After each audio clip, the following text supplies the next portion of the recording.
Hey everybody, what's going on? Hope you guys are doing good. So I finally got the silver on here. And you know, when you notice how well of a sanding job you've done on something is when you get a finish on it, some type of a paint, a clear, or something that is going to show you high spots, low spots, waves, and everything else. And so far I have to say that this thing is coming out really, really nice. No issues. I'm using what's called J-tape, which is for door jams, and I'll show you a little bit of why I'm using it. I got it on the body and on the headstock, and it's just to help protect the inlay, or not inlay, but the veneer and the finish that is on the veneer. So there is a clear coat on the headstock and on the body itself, just the face where the veneers are, and that helps protect. So if I get any overspray on it or something like that, if it so happens, it just easily removed with a piece of sandpaper. So if anybody who has had a body shop or is still currently working at a body shop knows what J-tape is. You use it for door jams, you use it for around the hood, and you close the hood, you close the doors, and it butts the edge up against from the door to the body and creates kind of like a seal so you don't get overspray or anything else. Now I'm using it a little bit differently. So this is what the J-tape looks like. It's not a hollow tube, it is actually pretty solid foam. It's pretty soft, it's not like real hard or real dense or anything. It's kind of squishy. And you can kind of see that there's a shadow on each side of it.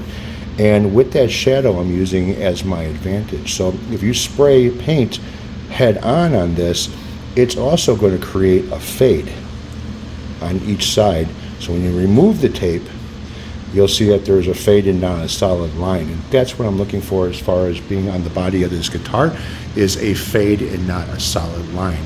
That helps out with, you know, doing the next step that I got to do. And I'll also be doing it on that body as well. So yeah, getting the silver on. I probably got maybe 2 or 3 more coats to put on there. I'm going very lightly with it. I don't want to build it up too much because I still have, you know, the candy red. So I'm going with a darker candy red instead of the lighter candy red. So this way the silver base underneath of it, I couldn't find the right silver that I wanted as far as the darkness goes. And it really wasn't you know, if you do candy apple red, you do like a gold base, or you do a silver base underneath it that has got a metal flake on it. It makes that candy look really, really rich. That's how when you see like a 57 Chevy that's done in candy apple red, you know, there's a silver or gold base on there depending on what look that they want, and that really makes that candy look sharp. Well, that's what I want this to do. So I went with the lighter of the silvers that I could find that just looks appropriate from what I've seen what candy apple reds or candy colors do with this type of silver. And I've used this before, so it's going to work out pretty good. All right, so that's 3 minutes of your time wasted.